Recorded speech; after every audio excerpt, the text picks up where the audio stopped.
miss the reality that legality is not the same as fairness. Another idea to leave behind in order to decolonize your mind is that it's not about the TRC. It's about hard work and equality. Native people just to see we all have opportunities. Let me explain, younger me, the role of the Indian Act and the number treaties. A nation is simply a collection of those who collectively chose to be one. At Canada's creation, it was a nation surrounded by nations stationed since the dawn of memory. But it wanted to be the only one and used the land from sea to sea to build their own economy. They tried telling the First Nations that they weren't nations using legalese. It's what colonialism means, absorbing a nation by erasing its identity. See, your grandfather was there when they brought us Treaty 9. At the time, it seemed fair. He agreed with what was promised and gave his consent, but their intent was dishonest. They were colonial tools used to restrict what we can do. For example, if we wanted to travel, we needed an Indian agent's permission to. I mean, you always hear it, but actually seeing a pass filled and signed by a man requesting to hunt on his traditional lands really impacted my spirit because I couldn't understand how a government could be so paternalistic to a grown man. So no, because of the restricting policies that destroyed our economies, I feel that we're not on a level playing field. Another idea to leave behind in order to decolonize your mind is that First Nations aren't nations. It's just a name. They're really the same as other Canadians. So the Indian Act, it's a legal apparatus that holds nations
Hello. I got everyone's attention.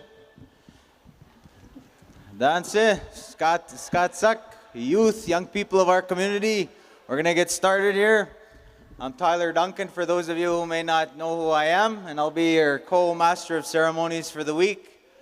It's nice to be home. It's nice to be involved in a youth conference once again. It's been a long time since we've had one in our community.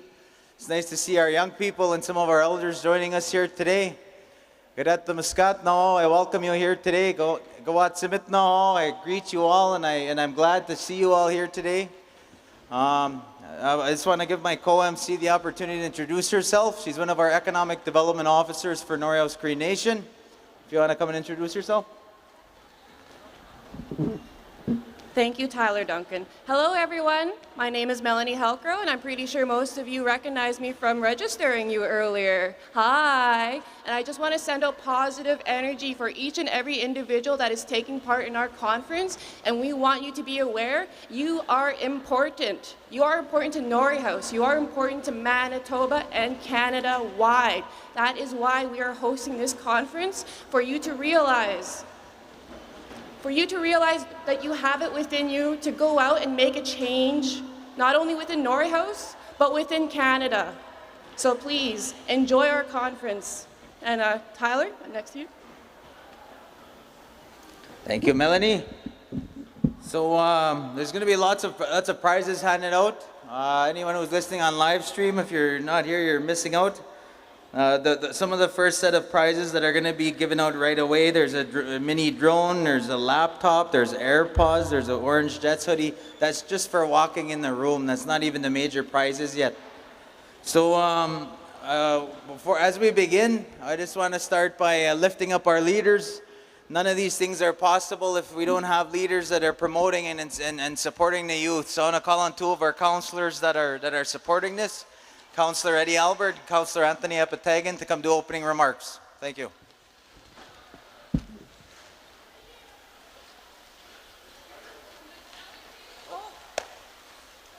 Oh, geez, I made a bad mistake. We got to be doing this in the proper order. We got to give thanks to He who gives us everything. Opening prayer from Reverend Grant Kweskikapo.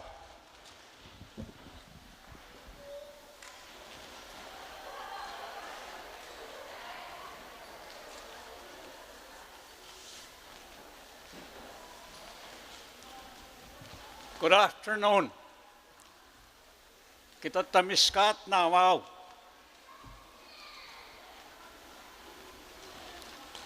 Ipagusin yung one.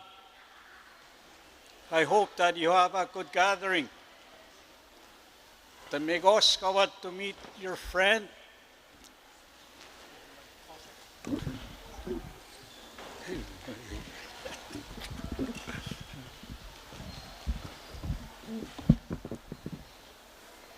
I got to start again. I was standing too far away from the ice cream. They could say,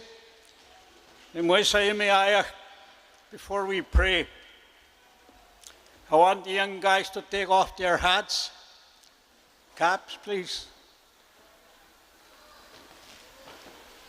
That's a sign of respect for our Creator. Eminent man, I'm very happy to see many of you young people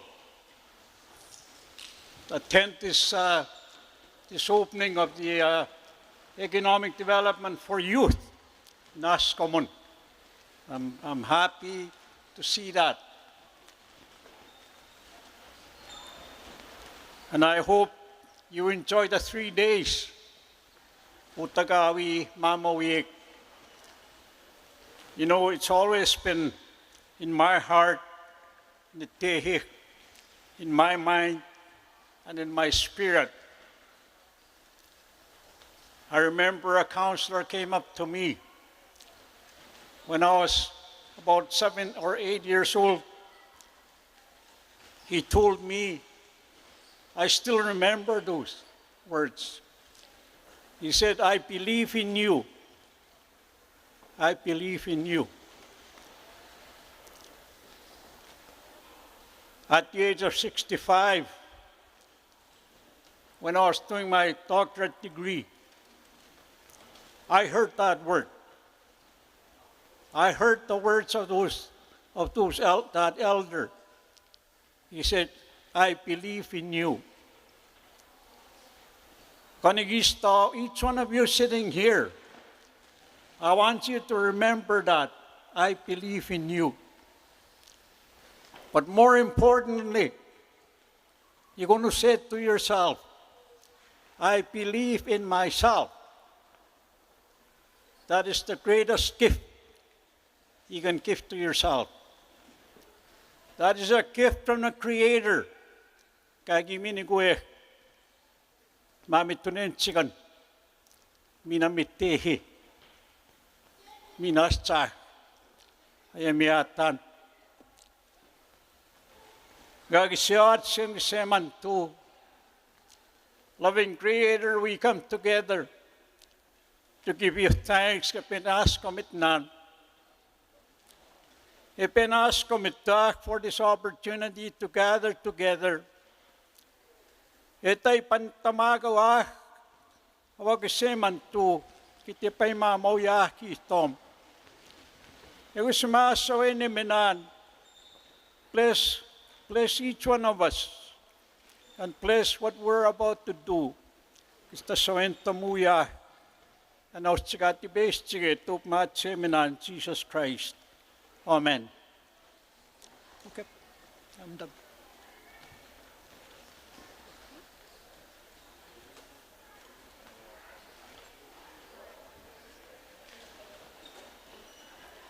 All right, next, we would like Councillor Eddie Albert and Councillor Anthony Apatagan for opening remarks.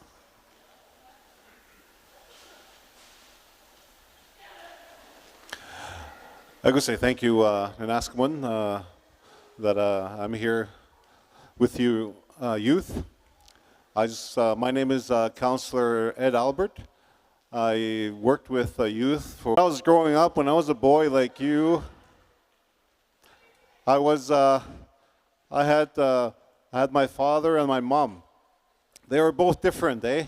My mom didn't drink, didn't smoke, all right? My dad here, he drank, he was an alcoholic. Parks and Recreation, I call Eddie, call Anthony, and now they're counselors. Right on, guys. Yeah. Okay, we're going to start on the door prizes, I believe. I would just like to send a quick shout out. We thank you so much for this opportunity. There's also a 5,000 contribution coming from Achipanan. Oh, and also Machapanuan as well. And I may have missed a couple of names, but mind you, we will be thanking them throughout this whole entire conference. First one? Okay. So, all right, children, adults, we will be doing the first draw. The first draw will be the backpack and Winnipeg Jets face mask. Okay. And then, We'll get one of our Councillor Eddie Albert to do the first draw.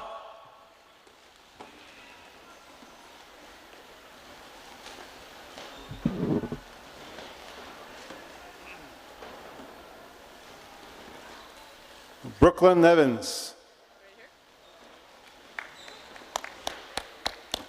Brooklyn, come on down. Brooklyn Evans.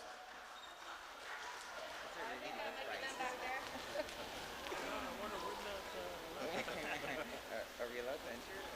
I was told no over there. Yeah. Just for walking in the laptop and AirPods. Who's Brooklyn?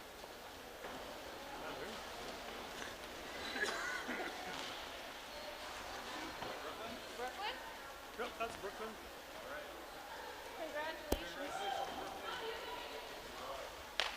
Good for you, Brooklyn. So our next prize is going to be an orange, all children matter, Winnipeg Jets hoodie. These are really good prizes just for starting. Our main first door prize right here is a drone that's valued at $2,500. And that's just one of the first draws here. Okay, so Councillor Apatagan is the name?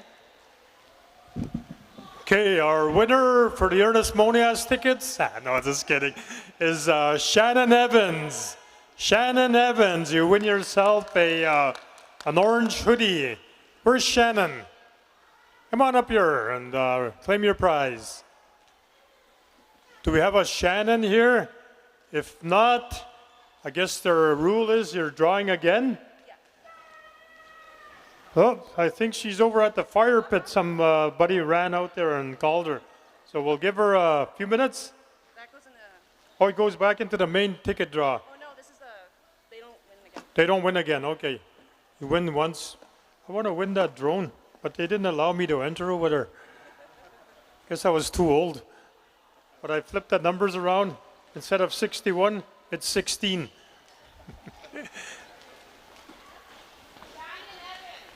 Shannon Evans. Hey, here's Shannon. Give her a round of applause. We're going to go for another orange Jets hoodie.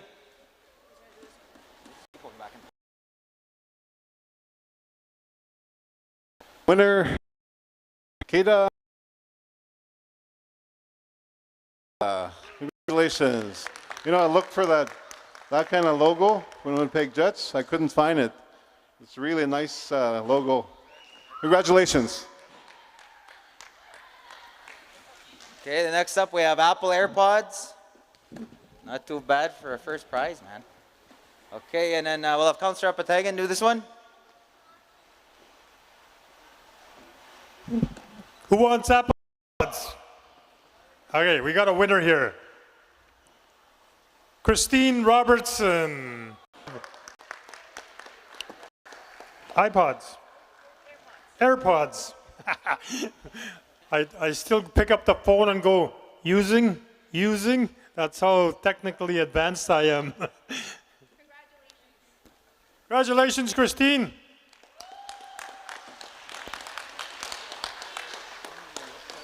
Next up we have a Lenovo Chromebook, a laptop. And I wish we could enter for these prizes. Keep your fingers crossed. Okay, so for the laptop,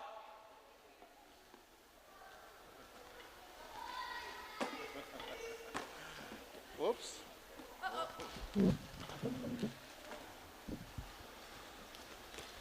Okay, winner, Kristen Beardy. Kristen Beardy. Won yourself a Chrome. Is that you, Kristen? All right.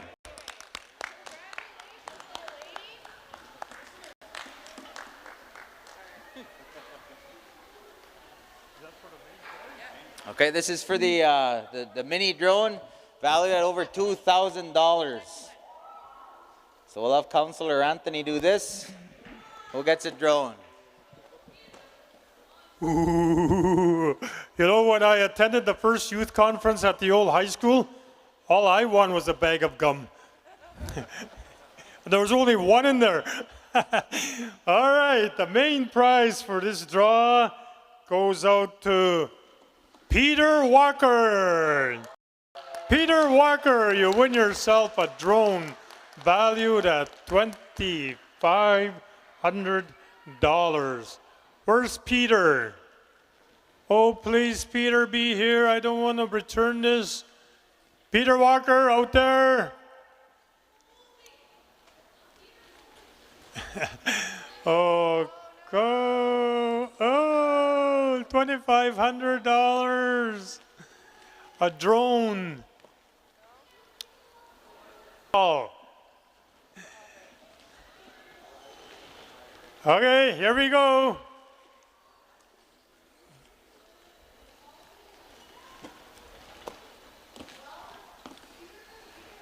Huh? Is that Peter? What was that? Peter Walker?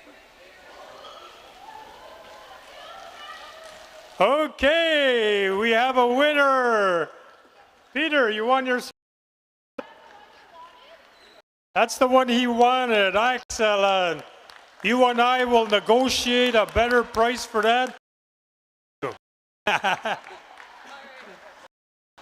All right, round of applause for all those fabulous door prizes. More coming. So you come back and enter.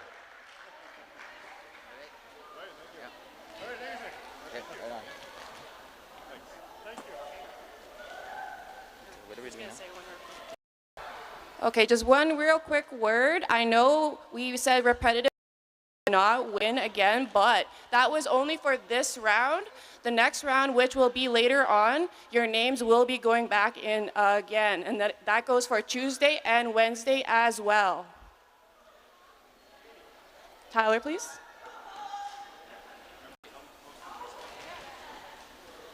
Yeah, and whatever you win, post it on Facebook. Let everyone know we're giving away thousands of dollars worth of prizes just to come and hang out and eat food. All right. Well, that concludes that, I believe. Time is it? Time is it? Now what?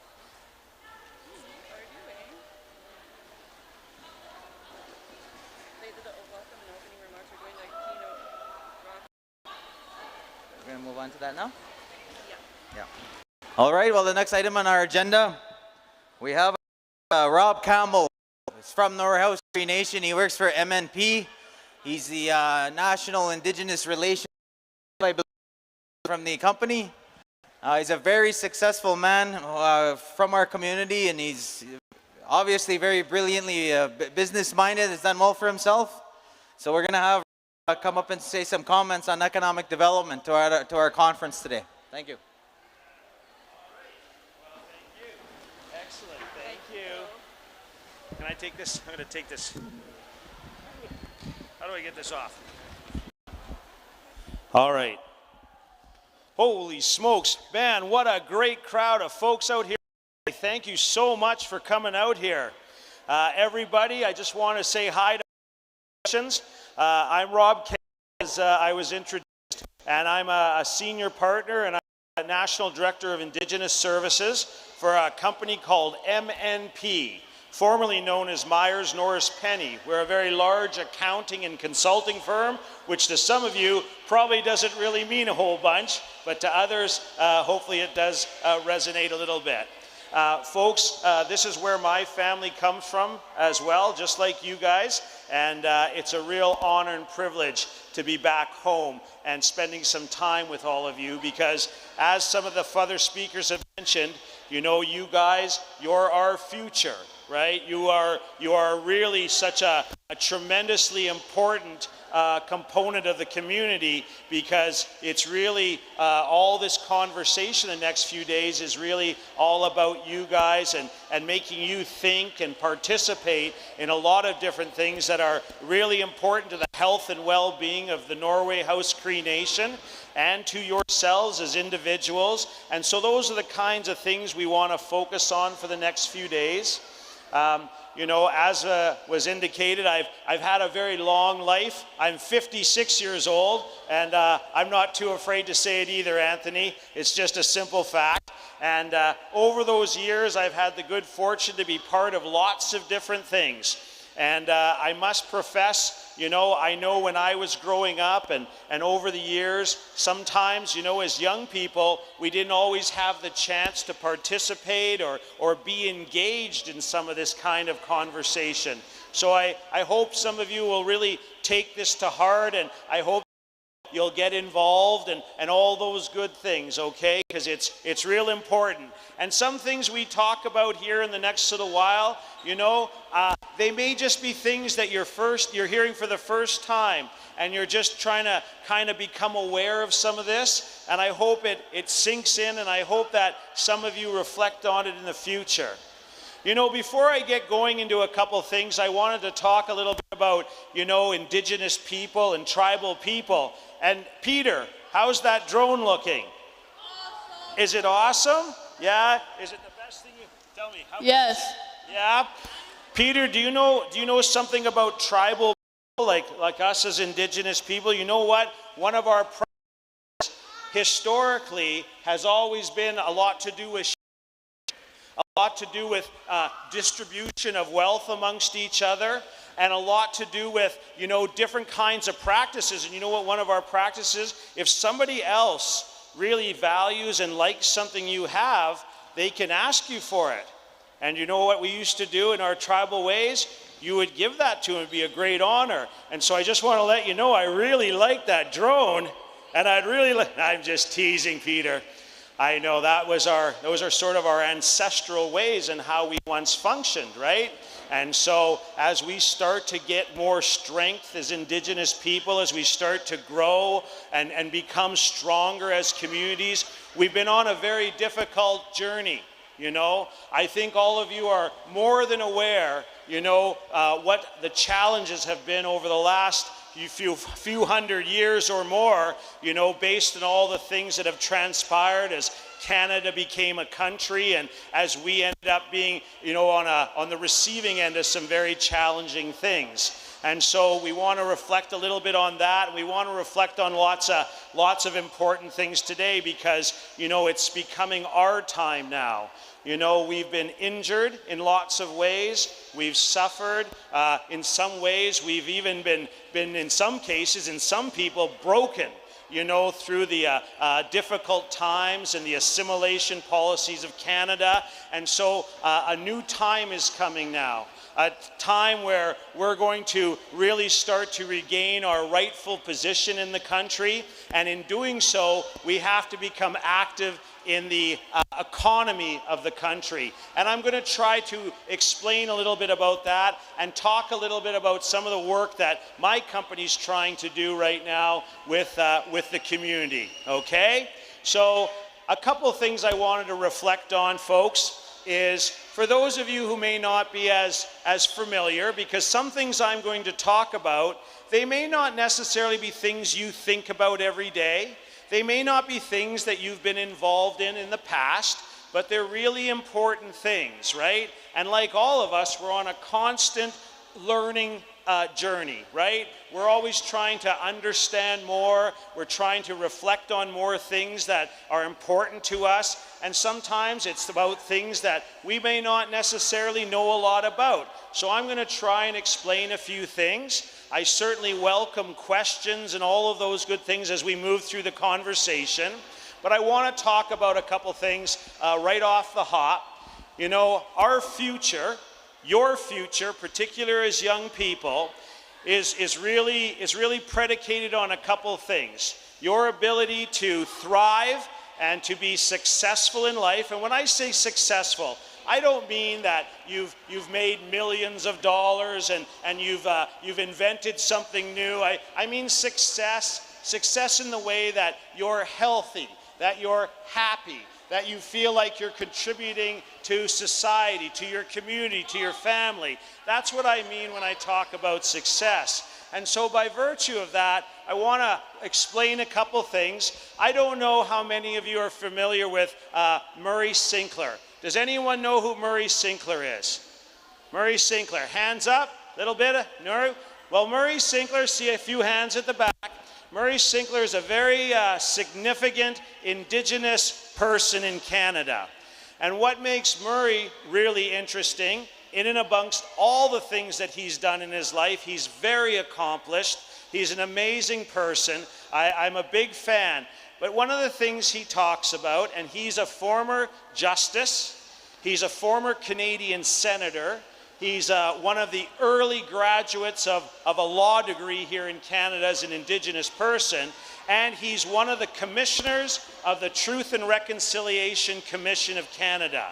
For those of you who are not familiar with TRC, it was an ability to explore the history of Indigenous people where it applied to residential schools, okay? And I think all of you have a pretty good appreciation, and many of you are part of the legacy, and some of you are even survivors of residential schools. And by virtue of that, here in Canada, one of the things that injured us the most in our history, in and amongst a lot of things, but one of the things that truly injured us the most was residential schools.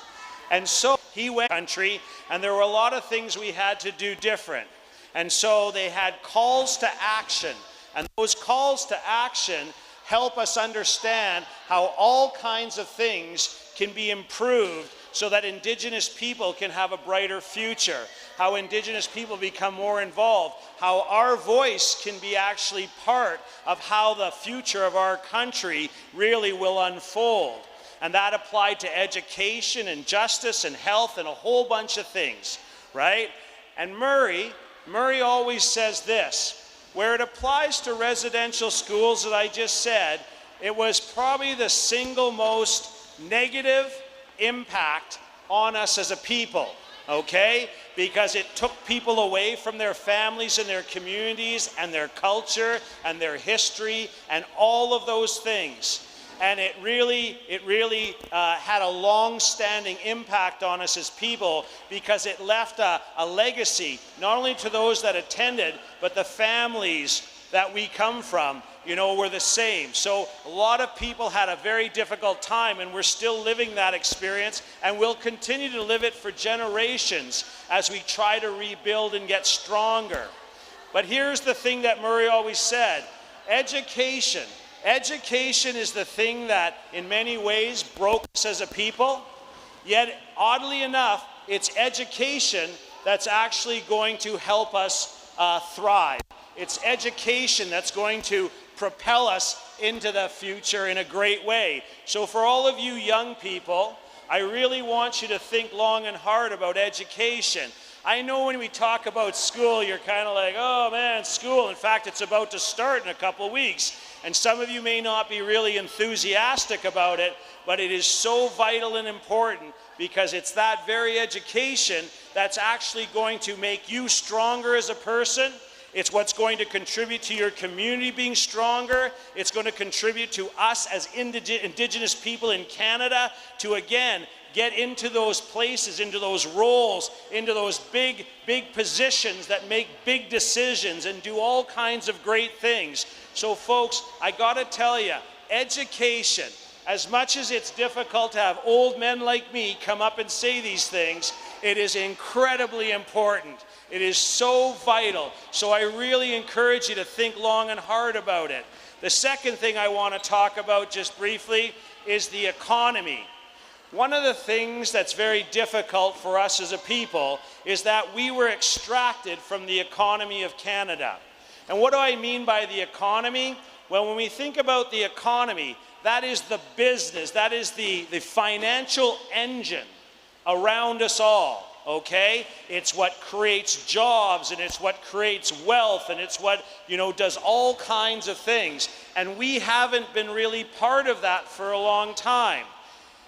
We must be part of the economy. If we're not inside of the economic engine of our country, then we'll always be on the outside looking in. We will not have the power, the influence. We will not be able to improve our healthcare systems, our social systems. We won't be able to do a lot of things in the absence of us getting stronger in that regard. So I just want to really compel you guys to think long and hard about how important education is and really how important the business community or the economy of the country is. Because those two areas, I got to tell you, we haven't been having a good experience, and we can have a good experience. We've got to get in there. You know, folks, sometimes when we think about the economy, and I want to talk about Norway House specifically, you see, a long time ago here in Norway House, we were actually one of the most important parts of the Canadian economy, well before Canada was a country. Our community had an incredible involvement in the fur trade, right? The great Canadian fur trade. So before Canada was a country, before Manitoba was a province, there was a massive growth here in our nation as people came from far away, right? As Europeans came here to explore and to come to the New World, which was just our world, right? It's not a new world to us. It's just home. So they came here, but one of the big factors in coming here was to try and extract the wealth out of our nation, out of our country, out of Turtle Island. and they came looking for gold and other resources. And one of the things that they found in northern Canada was furs, right? So all of you people here in the room, everyone who comes from Norway House, and all the people who come from Pimachikamak and Nishtawasak and all kinds of our great Cree communities and all kinds of indigenous communities, the Dene, the Oji Cree, they became involved in the fur trade. And we were the backbone of it. We were the people who trapped the furs. We were the people who cleaned the furs. We were the people who contributed to this huge economic engine that made other people extremely wealthy and powerful. One of the oldest standing companies in the entire world is the Hudson's Bay Company. It is literally, I think it is, the oldest company in the world. In the world. And it was born out of us. It was born in Scotland. It was born in the United Kingdom. But it used us as this major part of how it grew and became so wealthy and powerful. But we were one time super, super important. And I don't mean the Hudson's Bay. You know what? I must say, I speak in a lot of places, and I rarely have this many dogs when I speak. So I find it fascinating. Oh, what? Oh, look at this little cute puppy. Catherine, you should see this thing over here. Oh, look at this little guy. Can I keep him? Anyway, having said that, folks, just getting back to my commentary, I really want you to understand, so we were very important in the economy. We were very important. But then a whole bunch of things started to happen, right? They started to remove us from the economy through a bunch of different things that transpired here in Canada. There were things like a thing called the Indian Act, a legislation that really was designed to in many ways, really ensure that the indigenous population would become weakened, that the indigenous population would actually start to disappear, right? There was a very strong effort made in our country to, they called it assimilation policies, but it had a much more grave outcome. And in fact, in many ways, you'll hear language, and you just heard it from the Pope recently, right? Where these were genocidal approaches, and what you folks may not understand, especially you little ones, it meant they were trying to get rid of us. Canada was saying these indigenous people are not on the plan. They're not in the long-term plan. So they did things, and one of the things was to extract us from the economy, in and amongst a whole bunch of other things like residential schools and so on. And how did they extract us from the economy? Well, they created a law that didn't allow us to do certain things that would help us flourish. And in that law, they did things like this. They said we could not conduct commerce or business in a marketplace, okay? So things like that occurred. So they said, hey, Native people, we don't want to create an environment where you guys can do something really good for yourselves. They made us stay on reserves. They sequestered. That means they forced us to stay in our communities and only seek permission to leave our communities, which again prohibits us from being able to be more active, right, in the economy, seek work and other kinds of things. And so there was a whole bunch of ways that Canada thought about us back in history that said, hey, we've got to make sure these people don't get a fighting chance, okay? And folks, I don't believe in, I don't know if there's UFOs, I don't know about conspiracy theories and who shot JFK, but I can tell you guys, you know, Canada had a very unusual thought about us a long time ago. That thought is evolving and changing though.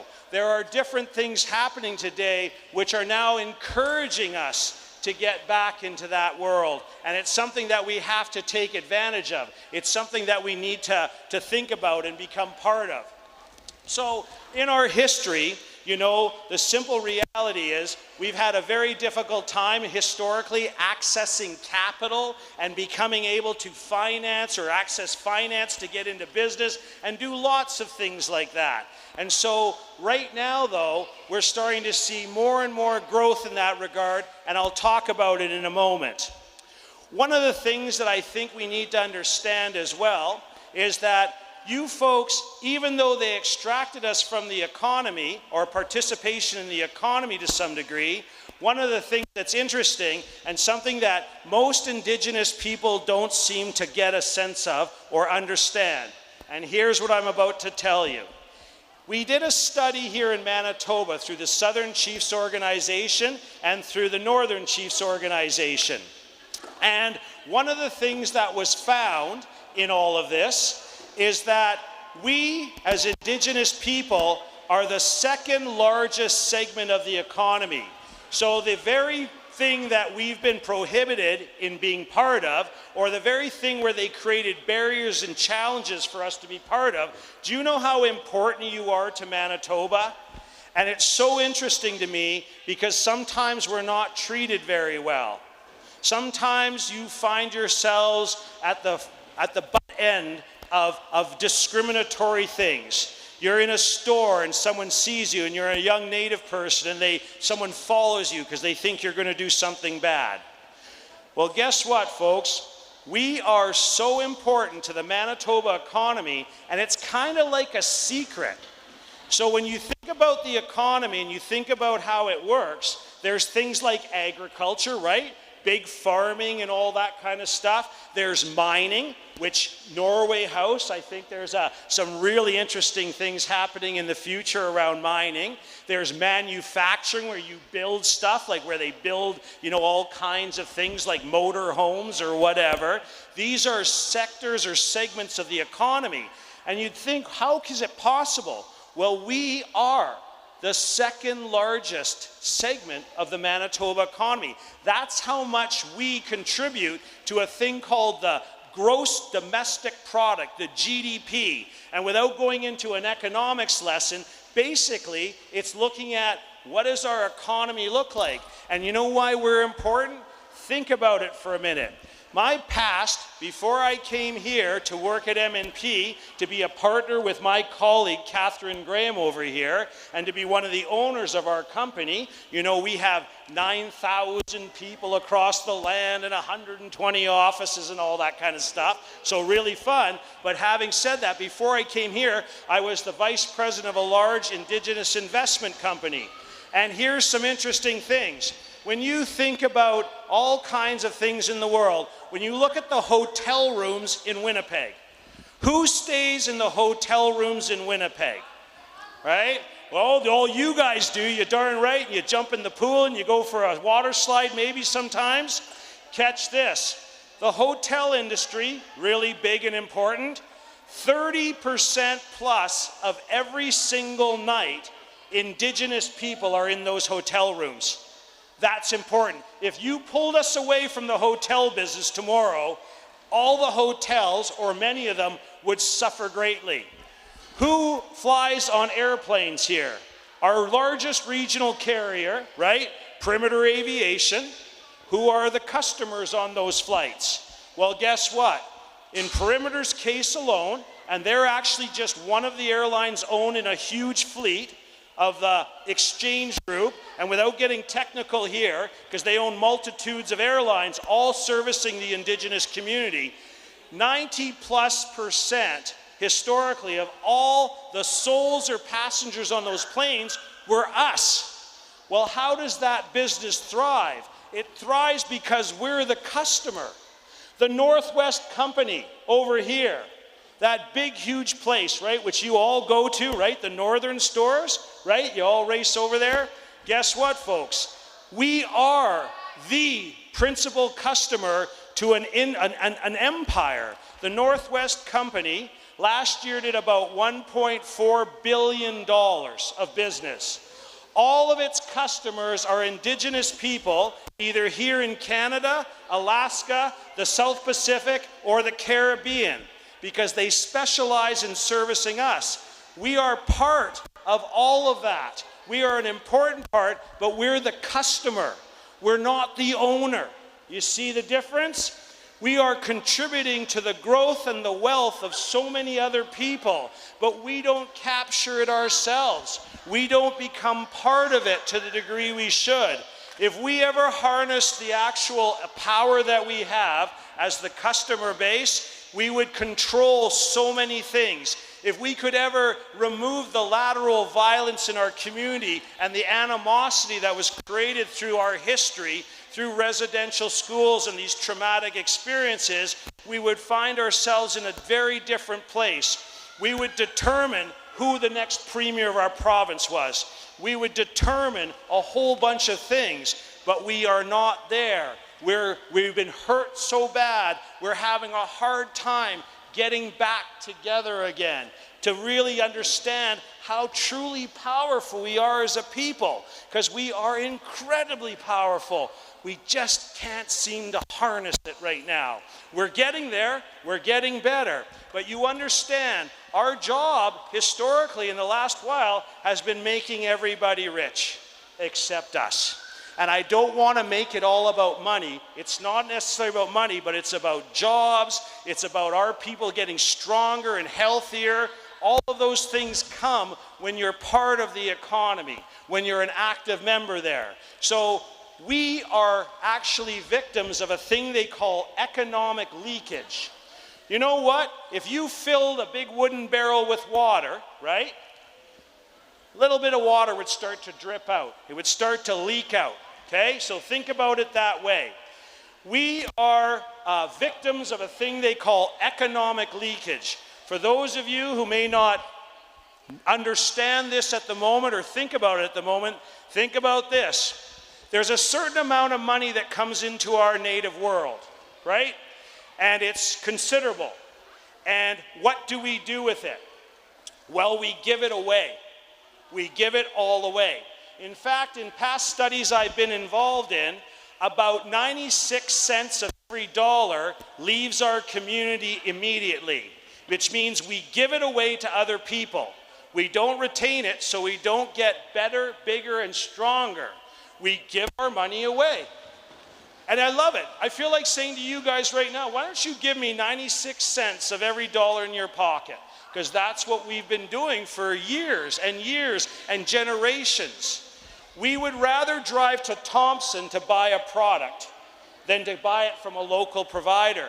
One of the things that happens in economic leakage, if you don't retain your dollar and make it work, then we don't get any benefit. And I'll use this example. Do you know there's another group of Indians out there in the world, right? You know why we're called Indians? Because somebody went looking for India and bumped into us. And they said, hey, we're in India, you're Indians. When in fact there was an entire country called India, which has a lot of people. Those are the Indian people. We're First Nations people, right? We're not Indians. That language is a hangover from bygone days, like the Indian Act and references in our treaties to Indians. We're not Indians. And I love Indian people. I love their food, buttered chicken. Who doesn't like buttered chicken, right? So amazing people. But why I'm telling you about Indians, here's an example. When their dollar comes into their community, when a dollar comes into the East Indian community, it circulates. It stays there and circulates up to 7 times. 7 times. Remember our dollar? When we got our dollar, we threw it away. We threw it away immediately. We never let it circulate, right? We gave it to a big retail chain. We gave it to any number of groups, right? We ran to Thompson and bought a truck. And we whipped down to Winnipeg and we stayed in a hotel. Our monies leaked out of our community. The East Indian people, or the Indian people, they understand economies in a different way. And here's what I mean. When their dollar circulates 7 times, here's what happens. It's quite magical. You see, because they could spend their money elsewhere. They could go elsewhere. In fact, you know what? We even say bad things sometimes about people from other countries. We say, they come here and they take advantage. No, they don't. They're very smart, right? You know what they do? When I get my dollar, I buy from my brother or sister. I buy from their store. They hire one of their own. they keep that dollar moving internally and going around and around 7 times, up to 7 times. By the time their dollar goes away, who cares? They've all elevated themselves. They've brought up a whole bunch of people together in the circulation of that money internally because they look out for each other. We, because of our histories, we don't do that. You know what? We even get upset when one of our people are successful. When we see one of our people succeeding, what do we do sometimes? And it's not a product. Historically, we would have celebrated them, but we got hurt.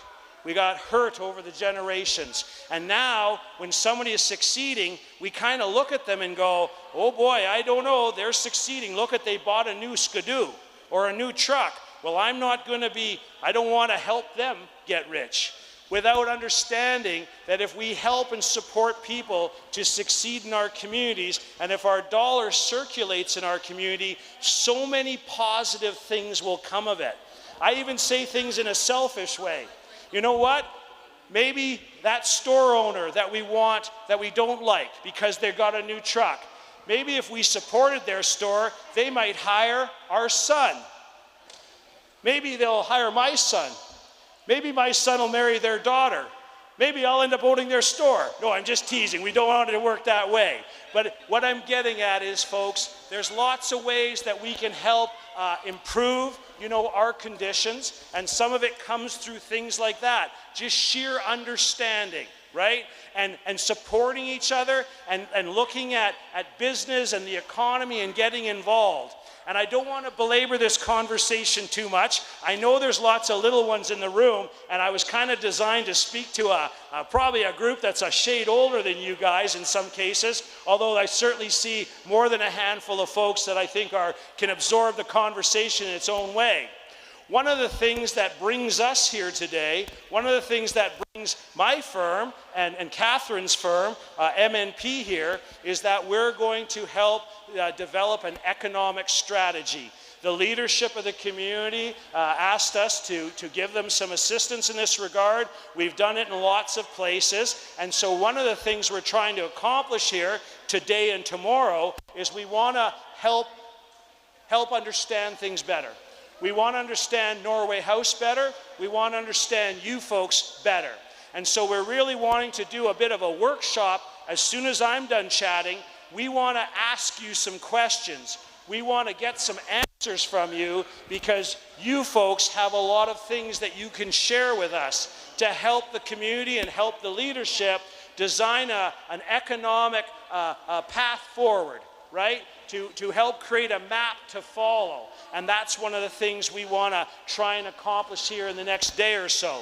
Okay? So there's lots of neat things that are happening now. And to show that evolution, to show how Canada is changing and how the time is right for us now, there's lots of things going on. Do you know what, folks? I'll tell you a little secret. I'm going to even brag a little bit of a brag here.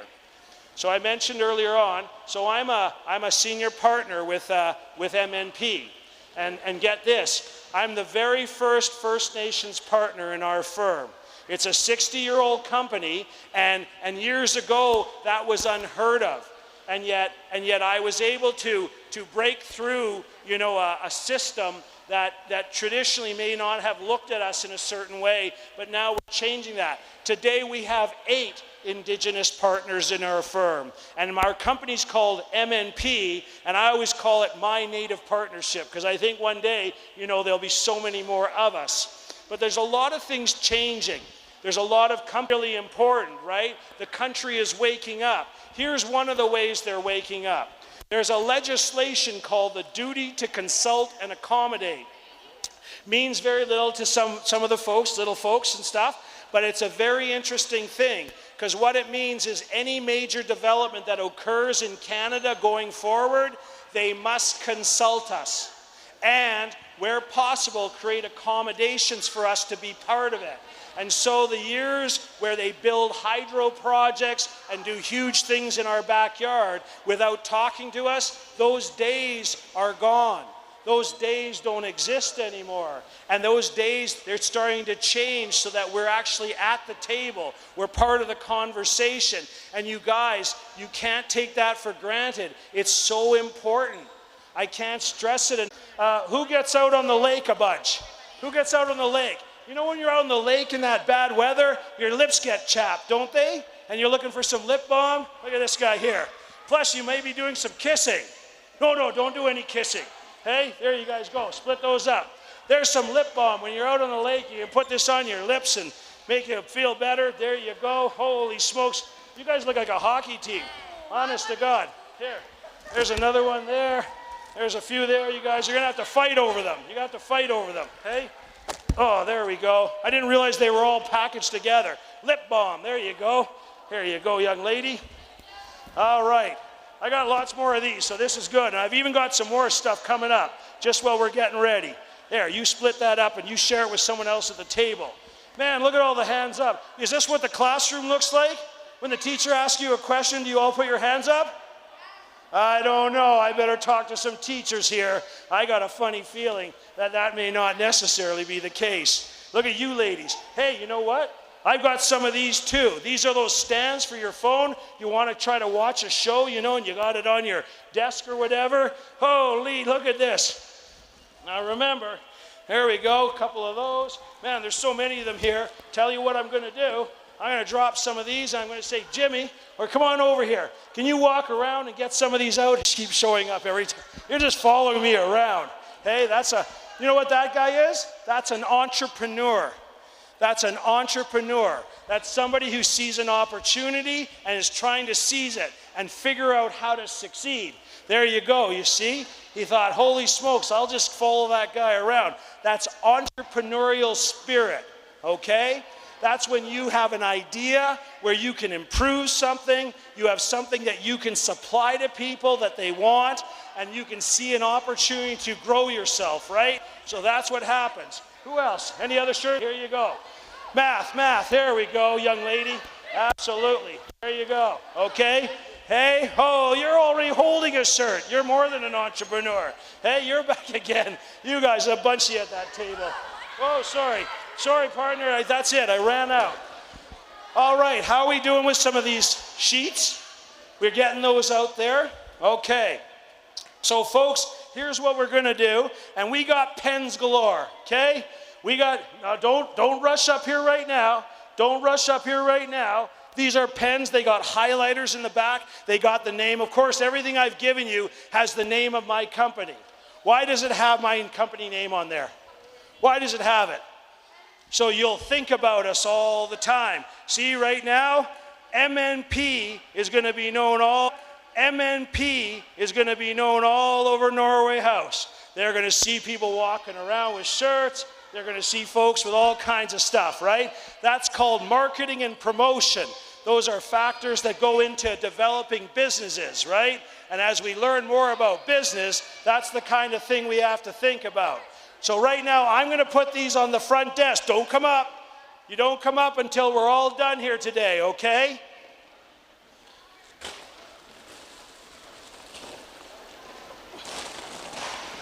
There. All right. When we're all done, when the hard work is done, because we're about to do some work, he needs a marker. You're just going to have to share some markers at the table, you guys, because we don't have markers for everybody. And for some of you, come and join some tables, right? Some of you folks, when you come away from them, you're like the bad kids in the class. I can see you guys at the back of the class. Come and join some of these tables, all right? Because we're going to ask you some questions, and we want you guys to give us some answers that are really important to us, but more important to you folks, because you guys actually have the answers. You see, we're consultants. Do people know what consultants are? Well, we help you figure some things out. What we do is we borrow your watch to tell you what time it is. You ever hear that before? We borrow your watch to tell you what time it is, meaning you guys have the answers. You know more about Norway House than we will ever know. So you actually have the answers inside you. We want to pull those answers out of you, okay? Because no one will care more about Norway House than you. No one will be ever committed to the future of Norway House more than you.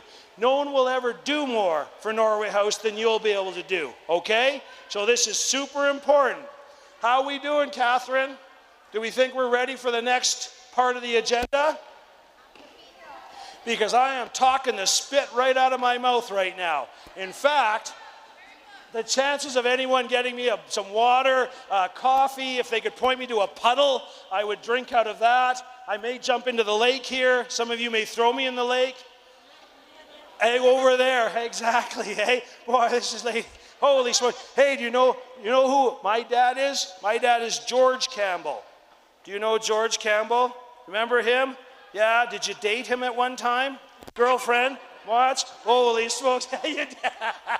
Oh, that's terrible. I'm a bad man. The minister's going to be mad at me here now. How am I going to go to church on Sunday now, saying those things? Huh? Okay. Folks, you've all got some papers in front of you. We're going to take a couple approaches at doing this, but before we start, Catherine's going to talk to you about some things, okay? Catherine's going to give you some, and this lady is beyond smart. I do a lot of talking, but she does a lot of thinking, and thinking sometimes is way more important than talking. So Catherine, tell us what we're going to do. I don't know how smart I am if I end up having to follow Rob Campbell, but I wanted to talk to you guys today about what the plan should be for Norway House. What should your future look like, and what should be in your economic development strategy? So can you guys advance?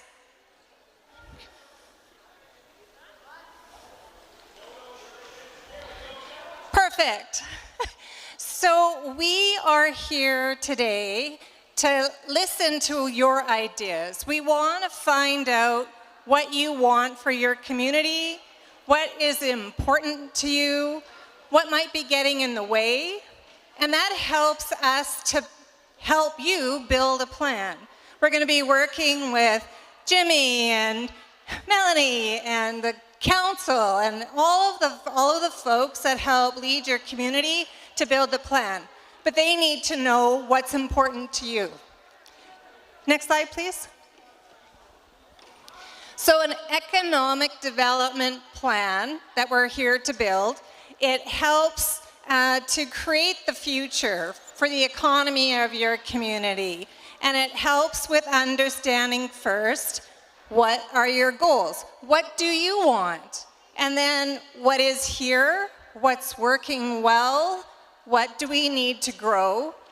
Where are there great ideas for band-owned businesses, for businesses you want to build and grow, for jobs you want to have here at home? Those are the kinds of things that help to guide the plan. And a plan also helps to create that roadmap on how do we get there, okay? Next slide, please. So we have some numbers for you, just really to start the conversation. And next slide, please. So Norway House has 3/4 of your community is on reserve. That's fantastic because you have a big number of people to work with. So that is the circle on the left, the dark side of the circle are the population on reserve. There's just about 6,500, and then there's another 1/4 that live off the reserve. And those people are great ambassadors for the community. They're people that might help build businesses and buy from the community, or that can help grow. On the right side on the chart is the different age breakdown of your community. So the Norway House community is the black bar on the left. And you can see Norway House has a much larger young population than the rest of the province. That is a great opportunity when you're looking at growing. Starting now with everyone in this room, with the youth, You are the future of your community, and you're the largest group in the province of the population. The middle group, 15 to 65, is pretty similar, and a small number of people over 65. The middle or median age, that means half the people are older, half the people are younger. In Norway House, the median age is 23 years old. The rest of the province, the median age is 38. So that means a few things about how important education is here, how important it is to get you guys thinking about your future and what you want. And so that's what we're here to help learn. Next slide, please. The jobs of Norway House Cremation members, the largest number of people are employed in health and education. That's that top bar. Government services, health, education, your teachers, the nurses, doctors, dentists, all of those are health. And your education, of course, your teachers. Other services, those could be all kinds of personal services. It could be restaurants, it could be your hairdresser, it could be your accountant like us, that kind of thing are services. Then there's wholesale retail, manufacturing and construction, business services, agriculture, but you can see there is only a small number of people in some of the industries that produce a lot of money. Manufacturing, construction, even wholesale and retail, transportation. There's tremendous opportunity there, and those are areas where Norway House Cremation isn't working as much right now. So if you'd like to work in those areas, this is a great time to say, I want to do this, and then we can help build the plan around that. Next slide, please. So for education, right now, about just over half of Norway House Cremation members that are over 15 are working without a degree, certificate, or diploma. And about another quarter have a high school diploma, and the other quarter have the trade certification. They've had some university or college or other advanced education, and there is also the opportunity. Education, you heard Rob say, is the way forward, the way that you can learn how to create your own businesses, to create the future that you want. So this is just, it's what it is right now, and there's an opportunity to go forward and build that in the future. Income is actually pretty close to Manitoba compared to many First Nations. So Norway House Cremation is doing pretty well compared to the province and compared to other First Nations, so that's great. There's already some strong history here. Next slide, please. So you'll recognize on the screen some of these pictures. So these are businesses and things that are already happening in Norway House. They're not everything. They're just some of the things. So there's the mall and the activity in the mall, including the pharmacy. There's the Business Development Corp that looks after a bunch of the businesses for the band. There's the York Boat Inn, the diner, Playgreen Development, the sawmills, the Northern Lights, hydroponics, I think that is, the Moose Lake Lodge. They're working on agreements in mining and forestry. And Norway House has some interests along with other partners in construction, modular homes, insurance. So there's a lot going on, and this is a great place to build from, okay? Next slide, please. So things to think about. Rob already talked about these things. Indigenous people are super important to our economy, and there's opportunities to think about what could we buy from ourselves? What could we have here so we don't have to go somewhere else to get it? That's what addressing leakage might be. How do we keep more of that money in our own community? What is important to success? Your support is really important. Being able to start and finish and continue projects is pretty critical. Supporting and being part of band businesses, and celebrating and supporting the work of other community businesses. Those are all really important as we go. And think of that as you're thinking of what could we do more. Next slide, please. So I want you to think, and you've got papers in front of you, think a little bit about what's going well. What do we do well here? I really like that we have a mall. I can shop inside and go from one place to another. I think that's great, but that might be what you think. I might have access to forests and to mines. That might be important. So think for about just a minute, and you can write it on your paper. What do we have that's working well? What do we have now that's working well? Do we have education here? Do we have healthcare here? Do we have stores here? Do we have job opportunities here? So just take a minute and write down the first thing that comes to your mind.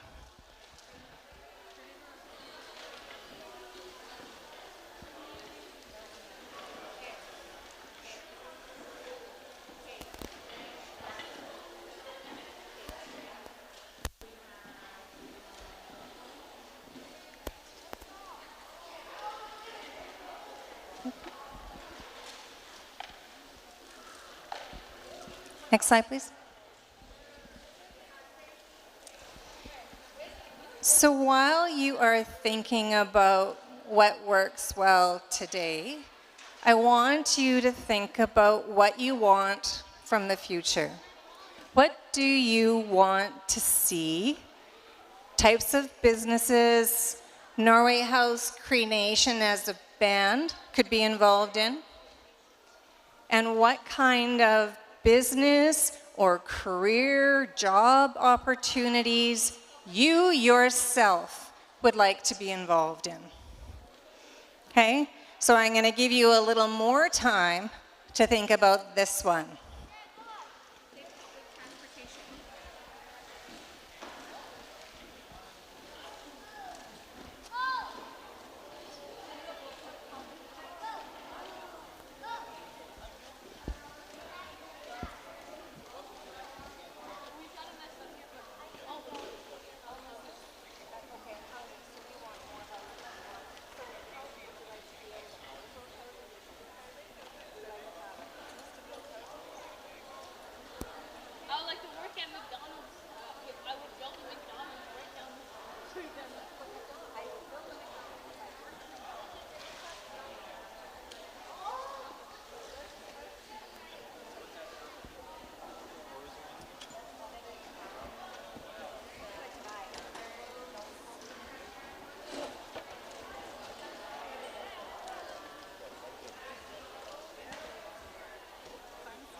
Okay, so types of businesses. Probably move them. Okay, very good. Movie theater? Start with a T?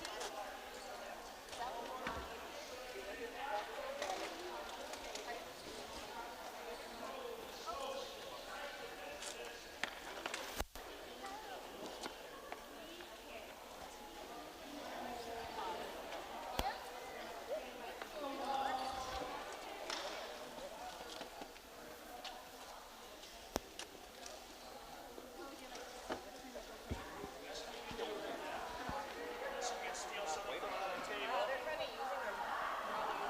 All right.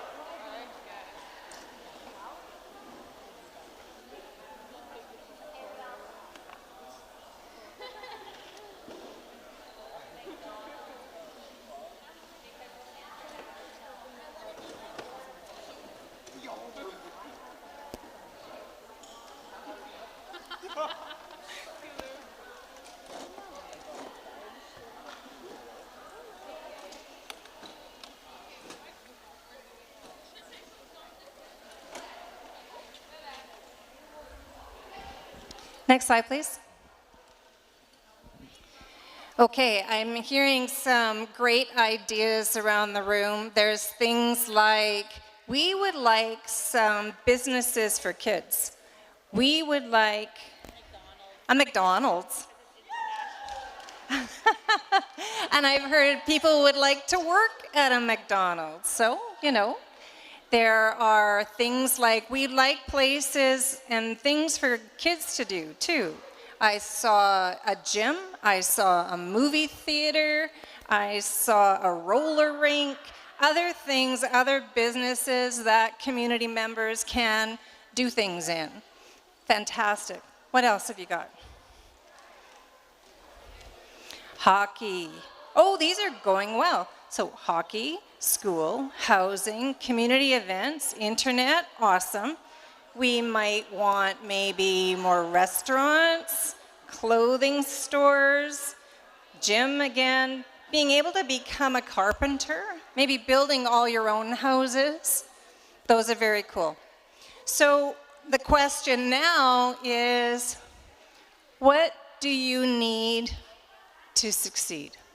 What kinds of things would help the community be successful? What kinds of things would help you be successful? So are there supports you need? Are there things that currently get in the way? Are there barriers we need to overcome? So think about that a little bit. Write down your answers.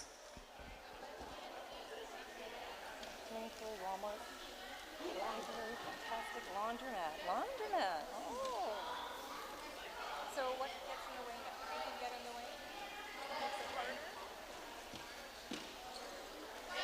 Or things that would help? To help, yeah. Reading, so the library. More opportunity. Or are you feeling like there are different kinds of things you'd like to do in school or different? Do you have everything here you need for education? Yes? Okay. Not many communities. Okay. Anything else? So just think about what else would you want? Somebody to spend time working with you on how to start a business? Would you like maybe the chance to work in a different business, to learn different jobs? Anything like that? Think if there's anything like that.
Okay, when I come back, I'm going to say, what do you want to see? And then you can say, I want to see. Okay, and then you can talk in the mic. Okay.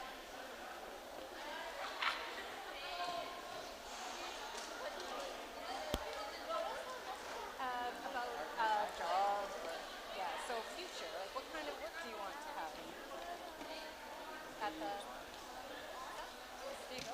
And so what do you think will help you get a job? And how would that help you?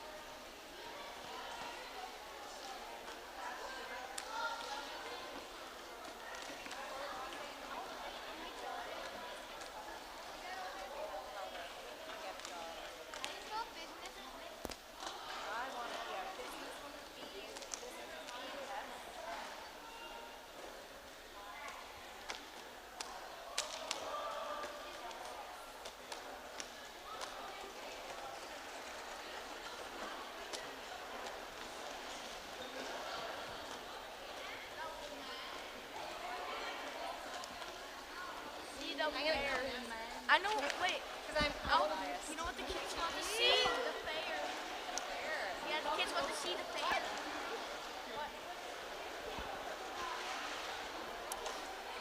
Okay, let's see what you've said. So, keys to success, finishing grade 12, speaking Indigenous language, being able to use Indigenous language in our work and our businesses. What do you feel? We need some balance and regular routine. We need to be well to be able to do this well. Great. I see build together, teach culture, be kind. That's awesome.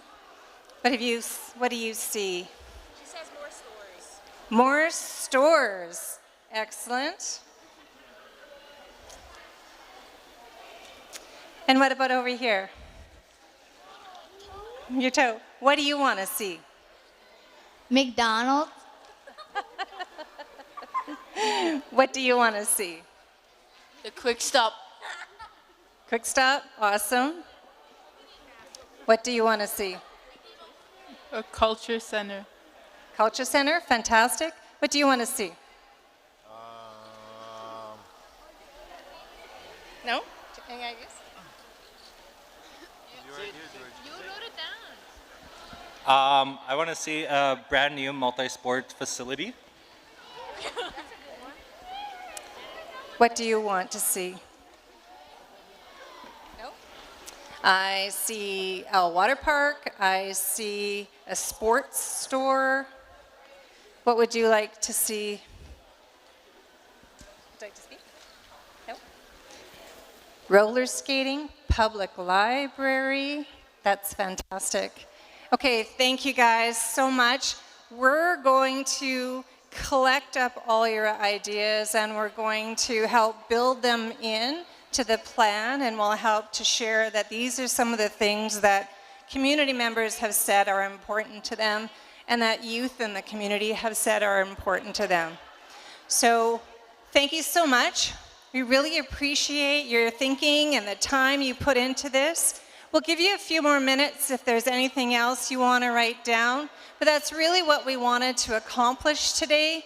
If there's something that is especially important to you on your page, mark it with a star. Okay? Just mark it with a star if you see something that is especially important. All right, perfect. You guys, you did such a great job. I'm super proud of you. This is really, really important stuff, okay? And it's stuff that we're going to take to heart, and more importantly, that leadership is certainly going to be thinking about, because it's your voice they want to hear from, right? So you've done a great job. And I'm going to pass this back over to our MCs. So I'm going to see where Melanie and Tyler are. So I think they may want to take on over from here. And having said that, where a few of us are going to walk around. Melanie, if you'd be so kind as to help us out, and a few others grabbing up the sheets off the table. We're going to collect those and take those away with us because we want to make sure we capture all this important information. You guys have provided important information. You're making a contribution to your community. That's what everyone wants you to do, okay? Super great. All right, so couple more minutes just to write down a thought or two. And like Catherine said, if there's something really important, put stars beside it. Where's that McDonald's? Is McDonald's important? Oh, put stars beside it, boys. You know what? My son works at McDonald's. Do you know how many of the largest corporation CEOs all worked at McDonald's? It's unbelievable. McDonald's teaches you incredible work ethic and values. It's hard to imagine, but honest to goodness, it's like 30% of all the major business leaders in the US worked at McDonald's when they were young. Incredible, huh? Major corporation. So big, they actually have a thing called a McDonald's index where they can compare how economies around the world function based on how much it costs each person to buy a Big Mac, depending on what country you're in. McDonald's. It's more than even French fries and Big Macs. Do you know what McDonald's business is? What do you think McDonald's business is? What is McDonald's in business to do? Is it feeding us? Is it hamburgers? What's its primary business? Real estate. Real estate. McDonald's primary business function is real estate. Think about it, hey? And they contribute a lot to the community, absolutely. Ronald McDonald House, they do tremendous things. They give back a whole bunch, but that's all part of their business model. But their actual foundation is real estate. People don't realize that. Everyone thinks hamburgers and French fries. Amazing, eh? Companies are interesting. Do you know what the Northwest Company's business is? Is it selling you groceries? Is it retail items? To some degree. Their true business model is they have their logistics experts. They can bring goods into remote environments. That's really what they are, logistics. That's what their business is. The fact that they choose to give you shirts or soup, that's secondary. That's what their business is. It's fascinating, you guys, when you think about economics and business, what truly is happening behind what you think a business is, okay? Fascinating stuff, or at least it's fascinating to me. One day I'm going to come back. I was talking to some folks. I'm going to come back and see if I can't share a couple other interesting facts and thoughts with you guys. Because, man, you guys look excited, and that makes me excited. All right. So, Tyler, Melanie, we'll keep grabbing papers, and you guys may want to say a few things now. All right, thank you, Rob. It was this very presentation in 2008 that made me want to get involved in our community. That was in a Vision 2020 conference.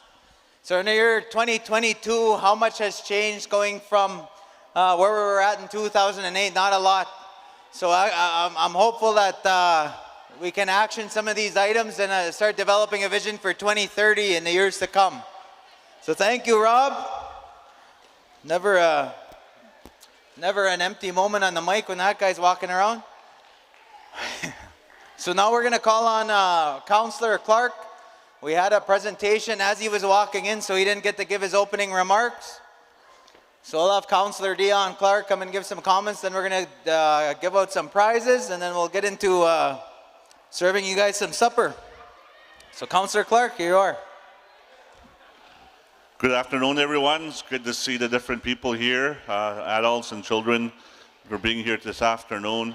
I really feel that this is a very important event that we should see more regularly within our community, something that all young people should participate in at some point in their life and get more involved. As young people, we are very important. We are the biggest demographic In the community, there's more young people than there is older people. So there's a lot of yous, and a lot of yous have a big role to play in the future of Norway House Cree Nation. So 10, 20 years from now, many of you will rise up to become leaders, business owners, doctors, lawyers. You'll become very important to our community. You're the ones that are going to keep this community growing and becoming more successful in different areas. So I encourage you to keep on working very hard in school, working hard with your family, working hard in different kind of ventures you may be interested in. One of the things that I don't see very often, I see a little bit of it, is entrepreneurship. Learning to start your own business, that's something that's very important to our community. And learning to have more businesses within the community.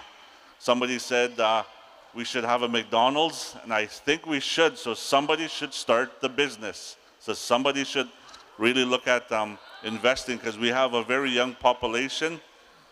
Another information for us, I just want to get a question. Who eats chips in this place?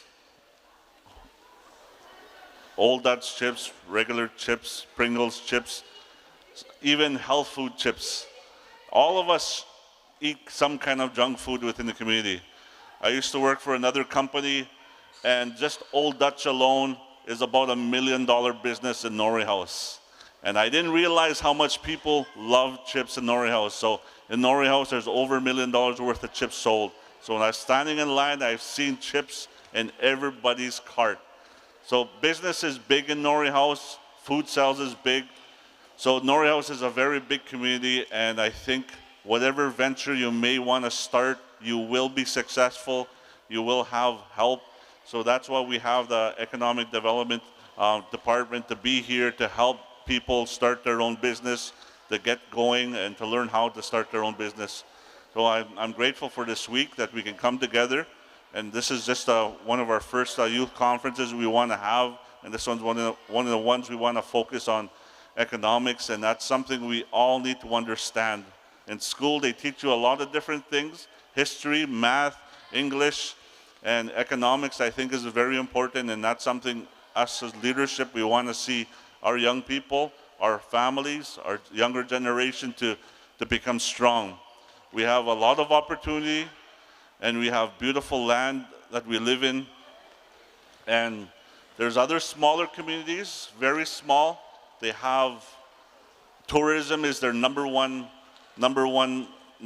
resource within their community. They don't have big companies in their community. What they have is a beach, they have restaurants, and they have little cottages, and that's their business, and that's how they grow their community, and that's how their economy works. So that's something we gotta all look at, is the potential. How can we continue to grow Norway House? So as young people, look at what can you do, what do I want to start. At 18 years old, I had my very first business, which was paintball, and that's something I did for several years since I started at 16 years old, and that was my business when I was 18. So that's something I want to encourage you guys to learn. Find something you're passionate about, go for it, run with it, become your own boss, do something with your lives. And I want to encourage you that we have people ready to help you. Thank you so much. I just want to come and share a few words and just to encourage you. So we got some draws. Hold on. First, we would like to say thank you to Catherine Graham and Rob Campbell. If you'd like to make your way up here, please.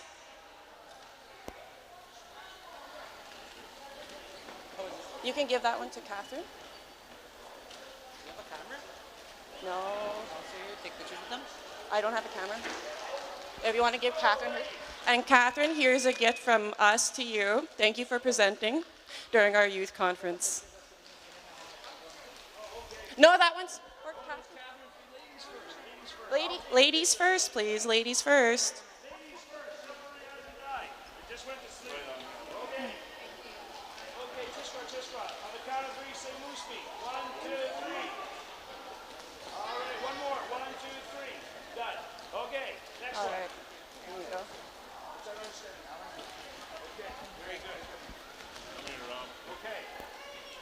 this pretty girl with me.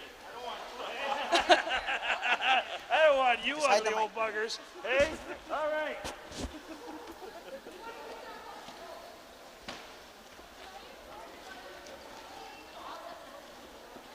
You get my best side? I don't have one. All right. I hope it's The ladies picked it out especially for you. I hope it's a. You should open it. You got a big bag of chips in there. Open it right now. You're darn right I'm going to open it. All right. So we're going to get into some prizes. But before we get into that, I just want to acknowledge a few people here.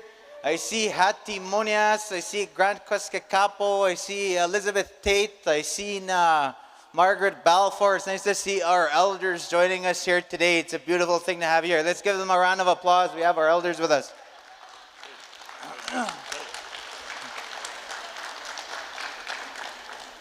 All right, are you ready for prizes? Do we have any other counselors present? We're going to do some draws. We have Counselor Clark here. I guess he's doing all the draws. Okay, ready to go? Counselor Clark, don't look in there. Backpack and a face mask. Going to pick Jet's face mask, I believe. Goes to Brian Quesk. Brian Quesk. Brian Quesk.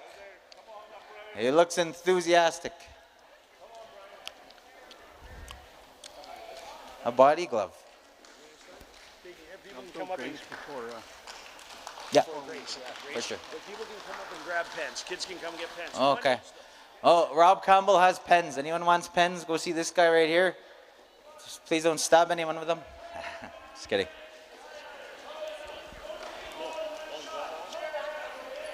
Holy jeez.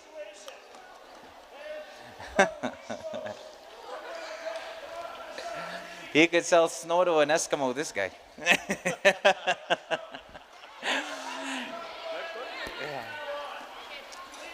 All right, what is it? A Bluetooth speaker is the next prize. And the prize goes to... Okay, hold it up. Jim Thunder's holding this Bluetooth speaker here. A JBL Bluetooth speaker. It's actually pretty loud and the battery tends to last pretty long.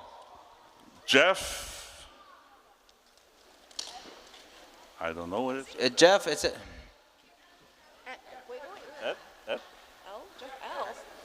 Jeff Etuigapo. There you go.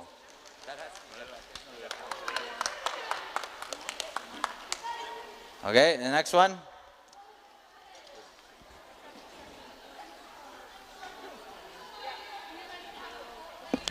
All right, what do we have next? What's that? A Halo Light Pro. Not sure what this is, but it looks interesting. Oh, to take selfies with, or if you're on the news. Corey Keeper Jr. Corey Keeper Jr. Oh, wow, little guy's got a nice halo there. He checks his name tag. What's next? A scooter. A pink scooter. Oh, geez.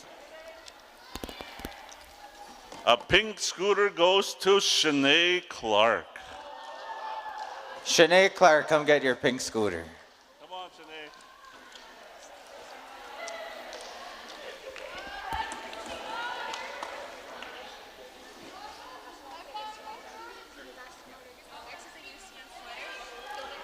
Next is a UCN sweater donated by the University College of the North. And a bag. Comes with a bag. Okay, the next winner is Sydney McKay. Sydney McKay, come get your UCN sweater. What's next? He's coming.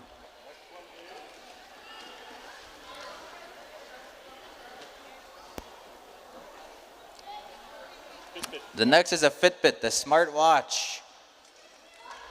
This is a pretty nice one. My dad has one of these. Annette Balfour. Annette Balfour, you want a Fitbit? Annette, where is she? Councillor Swanson, are you going to come to the front, give some comments, hand out some prizes? I can see you. And next is a Samsung tablet, Samsung Galaxy Tab. These are pretty expensive. Someone's going to be lucky with this one. George Cromarty. George Cromarty. Good for you, George Cromarty. Oh.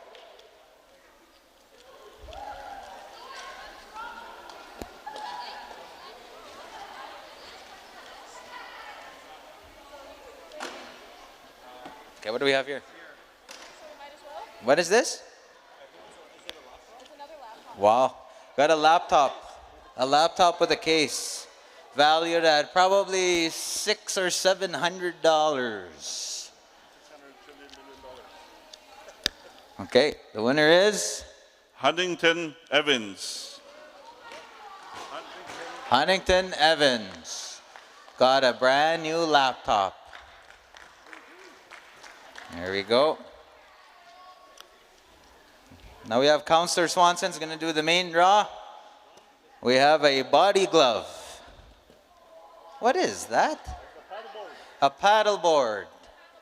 A paddle board, that's called a body glove. Hey. All right. The winner of the paddle board is? Oh, kita takuskat tama uskipimatswin. That we may learn how to walk this life in love, in kindness. Sagiwe winikisik. Kisiwat siwinik. Wakuhtuinik. Kisimasawenta mo inan the food that we're about to receive. And bless the hands that made and served the food. Ikusinas komita for a good night tonight. In the name of Jesus Christ. Amen.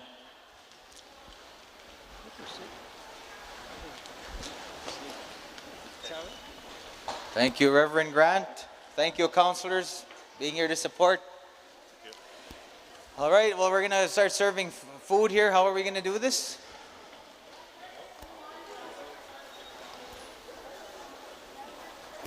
The elders will be served first, so could we have some security come and help us serve the elders? And then we'll just...